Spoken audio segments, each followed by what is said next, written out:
Forgiveness.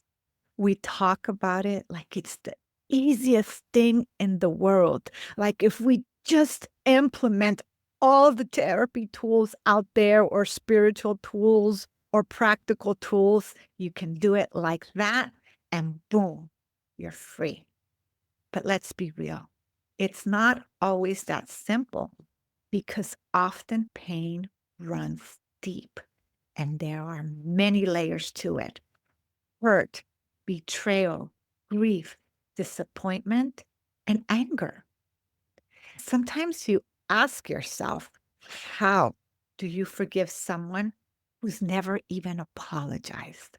How do you forgive someone who has no clue how deeply they hurt you? Or worse, how do you forgive someone who doesn't care? Then time passes and you think you're ready to forgive, to let it go, but you can't because the wound, it's still raw. And so you become bitter and self-righteous. And then it feels like anger is the only justice you have. And that anger then becomes resentment because we think it protects us. That if we let it go, it means that everything was okay. That if we move on, we're saying it didn't matter. But let me tell you something. The weight you're carrying, the bitterness, the pain, it's not punishing them. It's punishing you. I'm going to share a story with you, and it's actually what prompted me to do this video. When my mother passed, her estate was a mess, as well as that of her deceased brother, who she was in charge of distributing. It never got done, and everything was in her name. Upon her passing, I had some family members go on the attack. They got legal representation and wanted to find ways to make sure they received their due. That was painful because some of the actions began within 24 hours of my mother's passing. At the time, my brother and I went into shock. We're like, we're grieving, we're in pain. There wasn't any, oh, you're in pain. How can I help you? How can I support you? You lost your mother. And it hurt. It hurt deep. To cut the story short, we finally resolved everything. My brother and I had a conversation, and I said to him, we just need to let it go because now that we finally distributed the estate, we can heal. I'm sharing this story because it came at a time when both my brother and I were at our lowest. And for a long time, I tried to let it go and I couldn't. I replayed so many scenarios and conversations thousands of times, but that didn't do anything.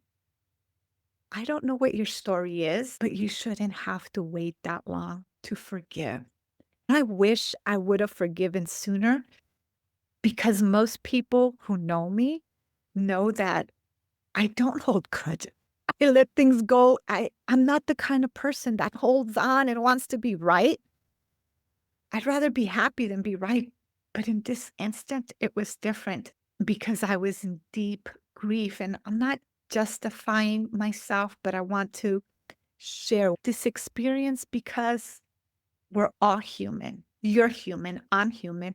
Sometimes we carry unforgiveness in our hearts longer than we should.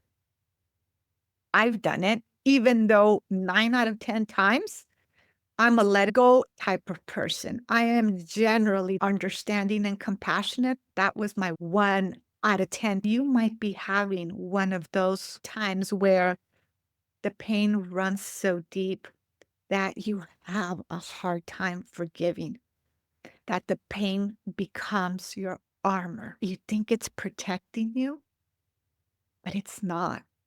You see the anger, the grief, the pain, the self-righteousness, and the resentment. It didn't keep me safe. It was keeping me stuck.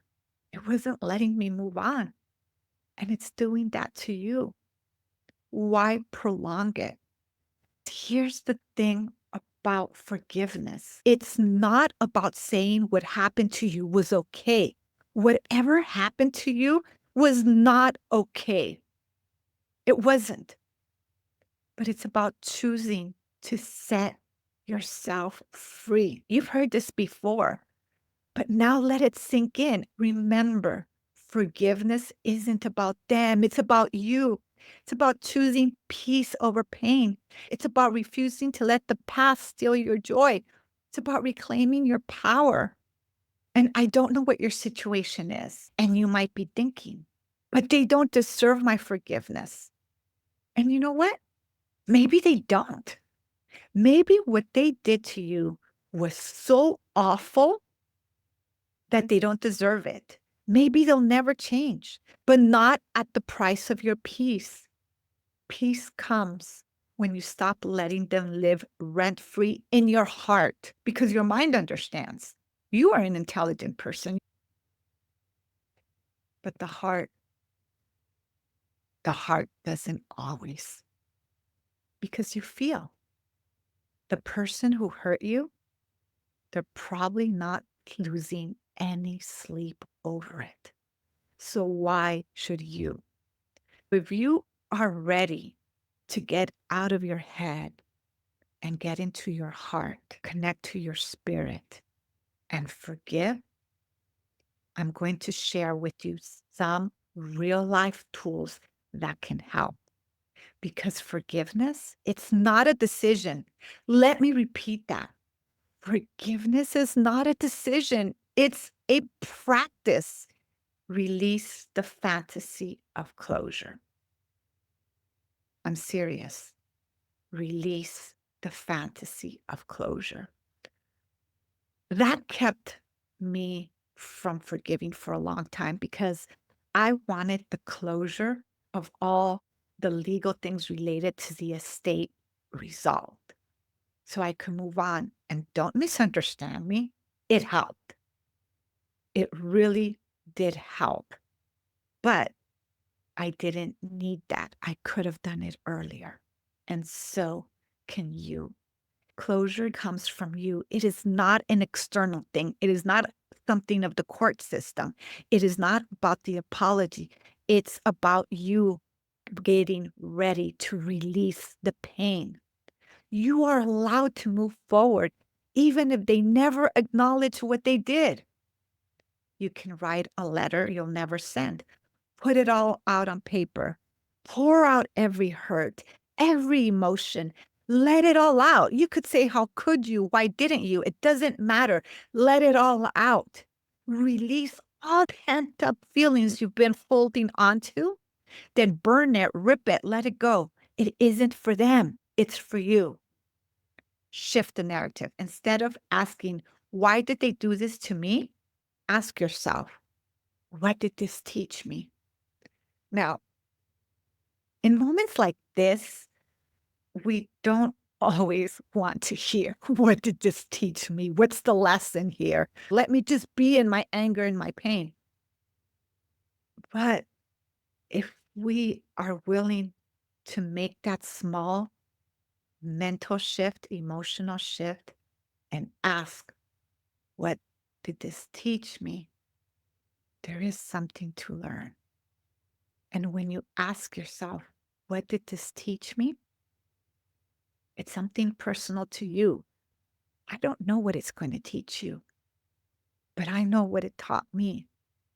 It taught me that even if it's only a 1 out of 10 where I get angry and hurt, I can forgive faster.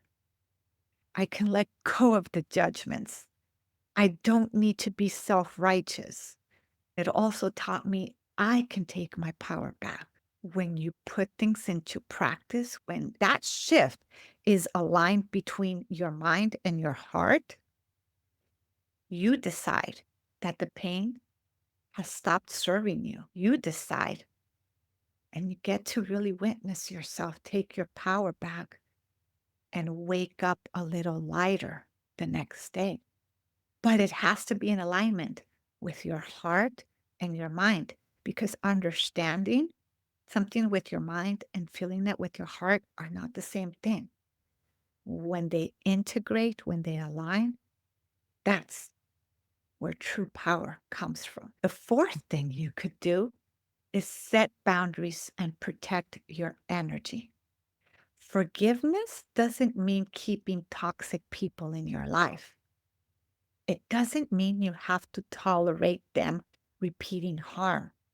I've walked away from people. You can too. And if you don't want to walk away, that's fine. But have boundaries. Forgiveness is about freeing yourself, not giving someone unlimited access to you. Five, practice radical self compassion. You've heard of radical self love. Now you're going to hear about radical self compassion. Sometimes the person we need to forgive is ourselves for staying too long, for not seeing the red flags, for replaying the pain over and over again.